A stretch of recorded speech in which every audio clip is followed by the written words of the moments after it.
Hello everybody, Bobstar1984 here again. Hope everyone had a really enjoyable Christmas. Had some good time off from work and have spent good time with your family and friends. But we're back to business today. Newcastle United at home to Nottingham Forest in what is a game filled with a lot of emotion after the last time we played on the 2nd of December, only 4 short weeks ago. Obviously everyone knows what happened in that game. You know, Henry Lonsbury with his diving and theatrics and things like that isn't going to play. Surprise, surprise, is apparently injured. So Newcastle go into it after a defeat on Boxing Day to Sheffield Wednesday. Can we put the world to rights, you know, on 2 occasions, get some revenge against Nottingham Forest and avenge obviously the defeat on Boxing Day? We're now second in the league, obviously with Brighton beating QPR on the 27th, so it's quite important that we end 2016 with a bang.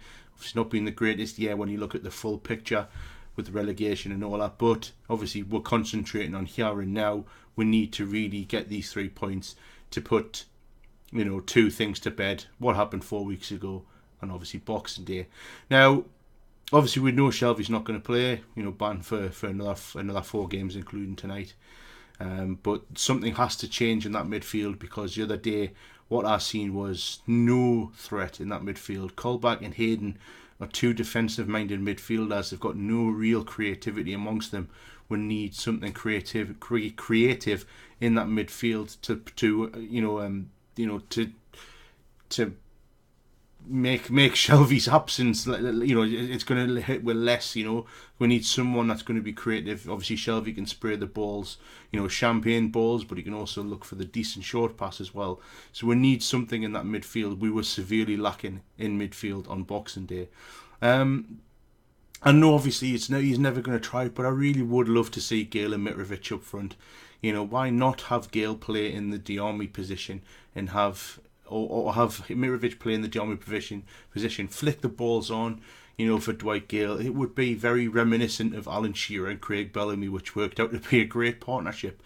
But Benitez, you know, he's very reluctant to give that a try. I personally would at least give it a go. I've read all these rumours that he's unhappy and he won't, you know, we could entertain bids for Mitrovic.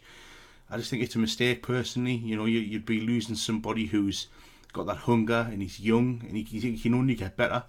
And I think it would be a classic mistake for Newcastle to sell another player who would flourish elsewhere. But that's obviously just rumours at this moment in time.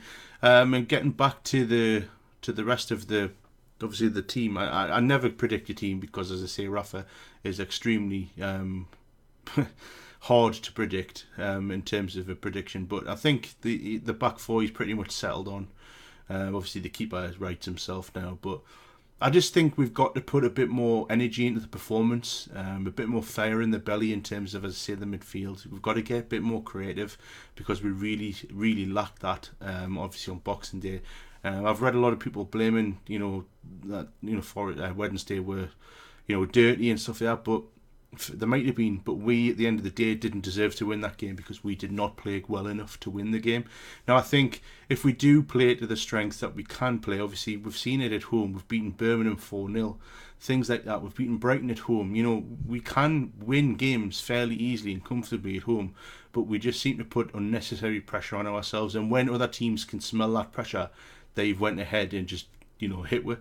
But I mean, let's not take anything away from Sheffield Wednesday. Sheffield Wednesday deserved to win. You know, they had a lot better chances than we did, and they finished it. They finished one off, and we just didn't do that. And I can only remember one shot from Atsu in the second half now, which is not good enough. Anyway, in terms of a prediction for tonight, I am going to go for us to win. I'm going to go for us to win 2-0. I think, you know, Rafa will have had them in, and he'll have drilled it into them that it wasn't good enough. And I think obviously the motivation of 4 weeks ago will also be a telling factor. So what do you guys think? Do you think Newcastle are going to win 2-0, or do you think Forest are going to win? You know, leave your comments down below. Let us know what you think is going to be in terms of prediction. And also let us know how you think Newcastle will line up, obviously your opinions. But yeah, thanks very much for watching. My name is Bobstar1984. I'll be doing a review of the game. If not after the game, it'll be sometime tomorrow. So look out for that. Thanks very much for watching, and I'll see you all very late. I'll see you all in my next video very soon.